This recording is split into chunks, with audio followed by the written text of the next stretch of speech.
Hello student, good morning. मैं Sarwan sir अपने PG class से फिर से आप लोग का स्वागत करता हूं। तो चलिए आज हम लोग पढ़ेंगे 2025 में आने वाले वीवीआई क्वेश्चन, जो एमसीक्यू क्वेश्चन के नाम से जाना जाता है, जो एक अंक स्तरीय आता है। तो चलिए शुरू करते हैं क्लास 10th का जो है एमसीक्यू क्वेश्चन 2025। तो चलिए सबसे पहला क्वेश्चन 156 का अभाज्य गुणनखंड का गुणनफल होगा। तो ये जितने भी ऑप्शन दिए गए हैं इसमें से एक ऑप्शन सही है। तो इसमें तीनों को हम लोग गुना करके देखेंगे कि किसमें 156 आएगा। तो 2 दूनी की 4, 4 को यदि हम लोग 13 से गुना करते हैं तो 13 चौके यहाँ पर कितना आता है, 52 आता है। तो 56 नहीं आता है। यहाँ पर हम लोग 2 दूनी की 4, 4 को 3 से गुना करेंगे तो 4 तिया 12 आ जाएगा। 12 को 13 से गुना करेंगे तो ये 156 आ जाएगा। तो हम लोग का बी ऑप्शन जो है सो सही है, इसमें हम लोग टिक लगा देंगे। तो चलिए आगे क्वेश्चन हम लोग जानते हैं। अभाज्य गुणनखंड का 2 गुने 2 गुने 3 गुने 5 का सही मान क्या होगा। तो इसमें है सो ए में 40 दिया है, बी में 50 दिया है, सी में 60 दिया है और डी में 70 दिया है। ये सभी संख्याओं को हम लोग गुना कर देंगे। 2 दूनी की 4, 4 तिया 12, 12 पचे 60। तो ये 60 आता है। तो 60 किस ऑप्शन में है, तो सी में है। तो सी में हम लोग टिक लगा देंगे। चलिए आगे बढ़ते हैं। 15 और 25 का एसीएफ निकालना है। तो 15 और 25 का एसीएफ हम लोग निकालेंगे। तो 15 को हम लोग सबसे पहले तोड़ देंगे तो 3 पचे कितना हो जाएगा, 15 हो जाएगा। 25 को जब हम लोग तोड़ देंगे तो 25 हो जाएगा। तो इसमें से कौन कौन सी संख्या ऊपर नीचे मिल रहा है, तो 5 और 5 मिल रहा है। तो यही हम लोग का जो है सो एसीएफ आ गया। तो कौन सा ऑप्शन में 5 दिया गया है, तो ए ऑप्शन में 5 दिया गया है, इसमें हम लोग टिक लगा देंगे। एसीएफ 6 और 20 बराबर 2 है। तो एलसीएम 6 20 होगा, 20 होगा, 26 होगा, 60 होगा या 6 होगा। तो जब भी ये क्वेश्चन इस तरह से दिया हुआ रहे तो हम लोग इसको क्या करेंगे कि 6 गुने 20 बट्टा 2 कर देंगे। 6 गुने 20 बट्टा क्या करेंगे, तो 2 कर देंगे। 2 से इसको काट देंगे, 2 तिया 6, 3 को 20 से गुना करेंगे तो 20 तिया कितना हो गया, 60 आ गया। यही हम लोग का एलसीएम निकल गया। तो 60 किस ऑप्शन में है, तो सी में। तो सी में हम लोग इसको क्या करेंगे, टिक लगा देंगे। पाई क्या है, परिमेय है, अपरिमेय है, पूर्णांक है या नन, इनमें से कोई नहीं है। तो पाई का जो मान होता है, पाई का मान जो होता है वो होता है कितना, तो 22/7 होता है, जो परिमेय होता है, क्योंकि ये पी बट्टा क्यू में लिखा हुआ है। लेकिन पाई का एक मान होता है, वो होता है 3.14 और भी आगे जाता है, इसलिए इस पाई को हम लोग अपरिमेय संख्या कहेंगे। लेकिन 22/7 यदि लिखा हुआ रहे तो उसको हम लोग परिमेय संख्या कहेंगे। तो पाई जो है सो एक अपरिमेय संख्या है, तो बी में अपरिमेय है, इसमें हम लोग टिक लगा देंगे। तो उम्मीद है कि आप लोग को ये समझ में आ गया होगा। तो जिन स्टूडेंट को ये समझ में आ गया है वो सबसे पहले मेरे चैनल को लाइक कर दे और शेयर करे, और जो बच्चे पहली बार मेरे वीडियो को देख रहे हैं वो सबसे पहले इसे लाइक करे और सब्सक्राइब करे और बेल बटन दबाना ना भूलें। यदि आप सब्सक्राइब करते हैं तो मेरा नोटिफिकेशन सबसे पहले आपके पास पहुंचेगा, अर्थात मेरा वीडियो जो है सबसे पहले आपके मोबाइल में जाएगा और आप अच्छी तरह से एक अंक स्तरीय 2025 में आने वाले बोर्ड एग्जाम का तैयारी कर सकते हैं। तो चलिए सबसे पहले कि आप लोग जो है इसे सब्सक्राइब करें और आगे देखते हैं कि किस तरह के प्रश्न और पूछे जाते हैं।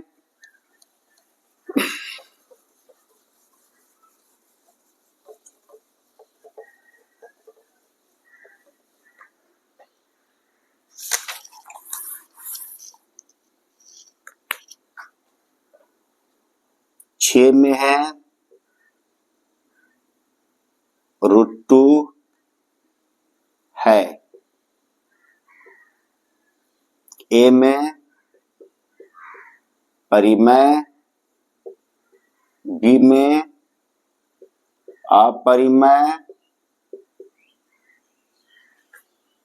सी में दोनों,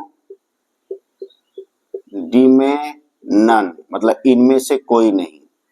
तो √2, जब रूट के अंदर में कोई भी संख्या रहे, जैसे मान लीजिए कि आपको √2 दिया हो, 5√5 दिया हो, 3√7 दिया हो, तो अंदर वाली संख्याओं को देखिए कि इसका वर्गमूल निकलता है कि नहीं, जोड़ा लगता है कि नहीं।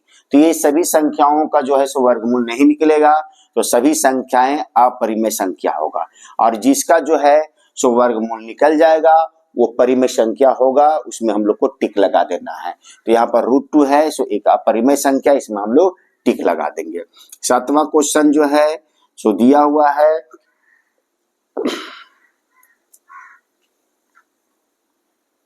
17/8 है, ए में शांत, बी में अशांत, सी में दोनों, डी में नन। तो यहां पर देखिए 17/8 इसको बनाने का दो तरीका है। सबसे पहले 17 को 8 से भाग दे दीजिए आप। यदि भाग देने पर जो है यदि कोई भी शेषफल नहीं बचता है तो वह शांत होगा, और यदि भाग देने पर कोई भी शेषफल बचता है तो वह अशांत होगा। और दूसरा तरीका क्या है कि सबसे पहले 17/8 है, 8 को आप लोग तोड़ दीजिए। तो 8 को हर को हम लोग को तोड़ना है, तो 2 दूनी 4 दूनी की 8। तो जिसके नीचे 2 आता है, जिसके नीचे क्या आएगा तो 2 आएगा, वो शांत कहलाता है। तो यहाँ पर देखिए इसमें 2 आ रहा है तो ये क्या कहलाएगा, शांत कहलाएगा। दूसरा जो है कि यदि नीचे 2 और 5 भी आ जाए तो वो भी शांत कहलाएगा, या केवल 5 आ जाएगा वो भी शांत कहलाएगा। लेकिन इसके अलावा यदि कोई भी संख्या आ जाए इसके साथ मिक्स में, जैसे 2 गुने 5 गुने 7 आ जाएगा, तो ये सारी संख्याएं जो है सो अशांत कहलाएगी। केवल 2 आना चाहिए नीचे, या केवल 5 आना चाहिए, और नहीं तो गुना के रूप में 2 गुने 5 इस तरह से आएगा तो वो शांत होगा। ये दूसरा टेक्निक है बनाने का। और नहीं तो आप जो है भाग देकर देखिएगा, पूरा कट जाएगा तो शांत आएगा, और यदि नहीं कटेगा तो अशांत आएगा। तो चलिए अगला क्वेश्चन हम लोग देखते हैं।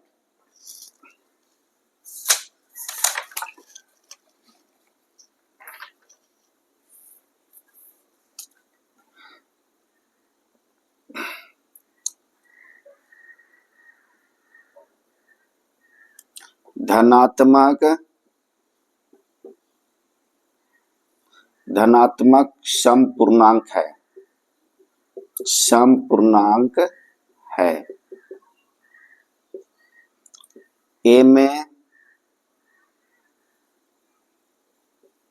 2p+1, बी में 3p+2, सी में 3p+5, डी में 2p+7।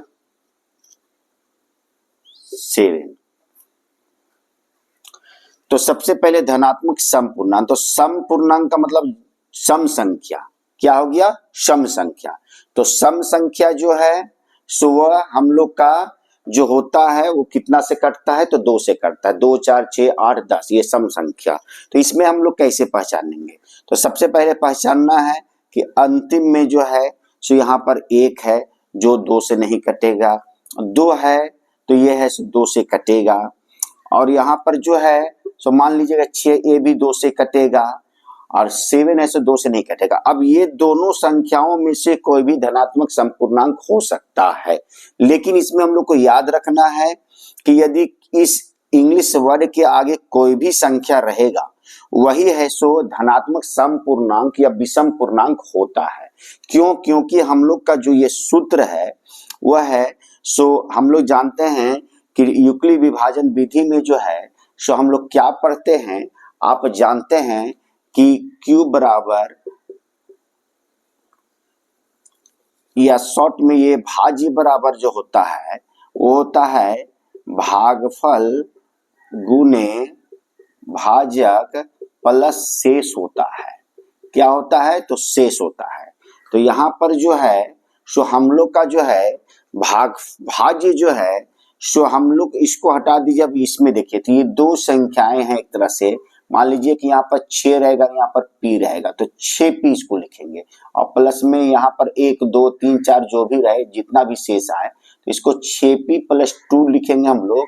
तो इस रूप में जब रहेगा तो ये जो है इसी अंक से इस रूप को तो हम समझ गए कि 6p रहेगा, 3p रहे, 2p रहे या 4p रहे, वो समझ गए। लेकिन यहाँ पर सम रहेगा तो सम वाला में टिक मारेंगे, तो ये बी हम लोग का ऑप्शन ठीक है। और अगर विषम रहता तो विषम संख्याएं ये भी है और विषम संख्या ये भी है, तो ये दोनों ऑप्शन दिए हुए नहीं रहेंगे। इसमें से एक ऑप्शन दिया हुआ रहेगा, यहाँ पर या तो p+1 रहेगा और यहाँ पर 2p+7 होगा। तो हम लोग विषम धनात्मक पूर्णांक पूछेगा तो 2p+7 में हम लोग क्या करेंगे कि टिक लगा देंगे। तो ये जो है सो आप लोग को है सो बोर्ड एग्जाम में इससे इतना ही प्रश्न जो है इसे पूछा जाएगा जो वास्तविक संख्या से रिलेटिव है। तो फिर हम लोग जो है सो नेक्स्ट डे नेक्स्ट समय फिर मिलते हैं। तब तक के लिए have a nice day, good day, take care.